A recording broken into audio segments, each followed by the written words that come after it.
কিশোরগঞ্জের ঐতিহ্যবাহী মুখরোচক খাদ্যদ্রব্য পনির। এরই মধ্যে দেশ বিদেশে সুনাম কুড়িয়েছে অষ্টগ্রামের পনির। গণভবন থেকে বঙ্গভবন এমনকি দিল্লির দরবারেও গিয়েছে এখানকার পনির। এই পনির ইতিমধ্যেই সরকারিভাবে জিআই পণ্য হিসেবে স্বীকৃতি লাভ করেছে। কারিগররা কীভাবে তৈরি করছেন সেটি আমরা আপনাদের দেখানোর চেষ্টা করব।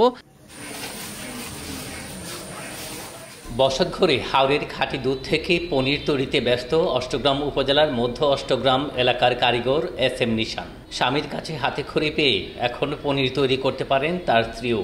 মোগল আমল থেকে ইংরেজ শাসনামল হয়ে স্বাধীন বাংলা পছন্দের তালিকায় যুগ যুগ ধরে শীর্ষস্থান ধরে রেখেছে অষ্টগ্রামের পনির। কোনো প্রকার ক্ষতিকর দ্রব্য ছাড়া হাওরের গরু ও মহিষের বিশুদ্ধ দুধ থেকে স্থানীয় কারিগররা এই পনির তৈরি করে। বড় একটি পাত্রে 90 থেকে 100 কেজি দুধ বিশেষ প্রক্রিয়ায় জমাট বাঁধানো হয়। এরপর কিছু সময় হাতে নাড়াচাড়া করার পর দুধ থেকে নীল পানি আলাদা হয়ে যায়। ছানা জমাট বাঁধে, পাত্র থেকে সরিয়ে ফেলা হয় পানি, আর বাঁশির ছোট ছোট টুকরিতে ছানা রেখে হাত দিয়ে চেপে দেওয়া হয়। একদিন পরেই খাবার উপযোগী হয় পনির। এলাকার প্রসিদ্ধ কারিগর SM নিশান জানালেন পনির তৈরির পুরো প্রক্রিয়া।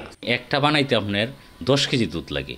একটা বলতে মানে 1 কেজি বানাইতে 10 কেজি লাগে। বিশেষ প্রক্রিয়ার মাধ্যমে আমরা এটাকে দুধটাকে জমাটো করি।